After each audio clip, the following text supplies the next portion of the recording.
বাংলাদেশের অবকাঠামো উন্নয়নে ভারতকে টেক্কা দিয়ে সেতু, রেল, এক্সপ্রেসওয়ে, বন্দর, শিল্পাঞ্চল, বিদ্যুৎ, জ্বালানি ও অর্থনীতিতে নতুন গতি আনতে চীনের সহায়তায় একসঙ্গে এগিয়ে যাচ্ছে 20টিরও মেগা প্রকল্প। বিশেষজ্ঞদের মতে এসব প্রকল্প বাস্তবায়িত হলে বিনিয়োগ, কর্মসংস্থান, শিল্প উৎপাদন এবং আন্তর্জাতিক বাণিজ্যের নতুন সংযোগ তৈরি হবে। তবে এগুলো কি বাংলাদেশের অর্থনীতিকে নতুন যুগে নিয়ে যাবে, নাকি বড় ঋণ, বড় ব্যয় আর বাস্তবায়ন জটিলতা ভবিষ্যতে নতুন চাপ তৈরি করবে, তা জানাবো আজকের এই ভিডিওতে। চলুন শুরু করা যাক। বাংলাদেশে চীনের বড় প্রকল্প নতুন কিছু নয়। গত কয়েক বছরে চীনের অর্থায়ন ও নির্মাণ সহযোগিতায় বেশ কিছু গুরুত্বপূর্ণ প্রকল্প ইতিমধ্যেই সম্পন্ন হয়েছে। এর মধ্যে আছে কর্ণফুলী নদীর তলদেশে নির্মিত কর্ণফুলী টানেল, টেলিকমিউনিকেশন নেটওয়ার্ক আধুনিকায়ন এবং সিঙ্গেল পয়েন্ট মোরিং বা এসপিএম ডাবল পাইপলাইন প্রকল্প, ঢাকা আশুলিয়া এলিভেটেড এক্সপ্রেসওয়ে, বিদ্যুৎ গ্রিড শক্তিশালীকরণ, Rajshahi surface water treatment plant এবং আরও অনেক প্রকল্প বাংলাদেশ চীন সহযোগিতার বড় উদাহরণ। এখন নতুন করে আলোচনায় এসেছে প্রায় 20টি বড় প্রকল্প। এর মধ্যে সবচেয়ে বেশি আলোচিত দুইটি হল দ্বিতীয় পদ্মা সেতু এবং দ্বিতীয় যমুনা সেতু।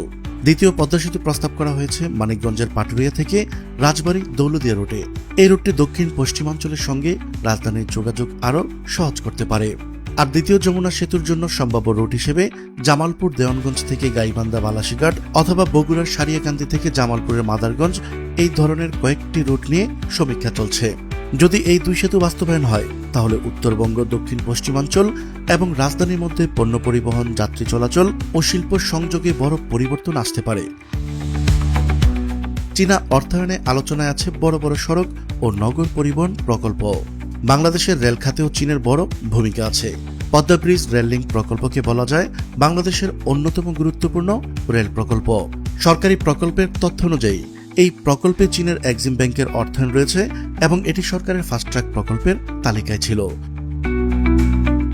ভবিষ্যৎ পরিকল্পনায় আছে Akhaura Sylhet metre gauge rail লাইনকে ডুয়েল গেজে রূপান্তর করা, জয়দেবপুর ময়মনসিংহ জামালপুর রোডে দ্বিতীয় ডুয়েল গেজ লাইন, 20টি মিটার গেজ ইঞ্জিন, 200টি মিটার গেজ কোচ এবং রাজবাড়ীতে আধুনিক রেলওয়ে ওয়ার্কশপ নির্মাণ করা।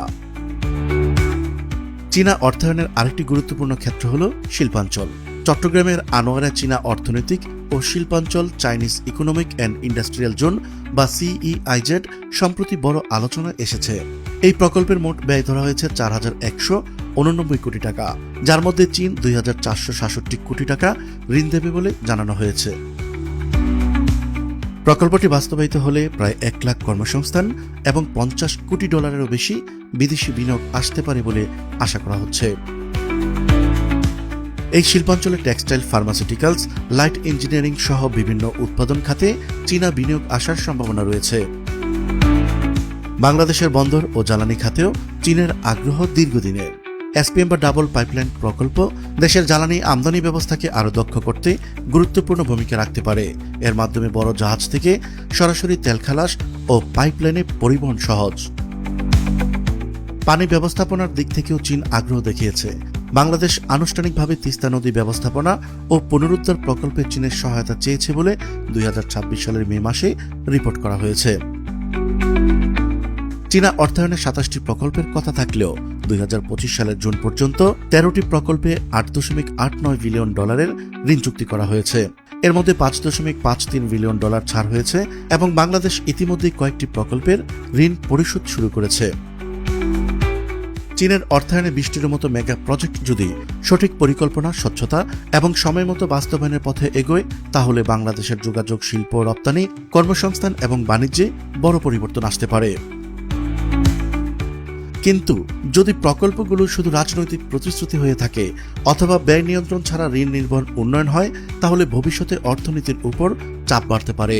আপনার কি মনে হয় চীনের সহায়তা এই মেগা প্রজেক্টগুলো বাংলাদেশকে নতুন উচ্চতায় নিয়ে যাবে, নাকি ঋণ ও বাস্তবায়ন চ্যালেঞ্জ আরও বাড়বে? কমেন্টে আপনার মতামত জানাতে পারেন। প্রিয় দর্শক, আজ এই পর্যন্তই। দেখা হচ্ছে পরবর্তী প্রতিবেদনে। ততক্ষণ পর্যন্ত চোখ রাখুন আমাদের ইউটিউব চ্যানেল বাইস্কোপ ও ফেসবুক পেজ বাংলার চোখে। মহান আল্লাহ তাআলা সবাইকে ভালো রাখুক, সুস্থ রাখুক। আল্লাহ হাফেজ।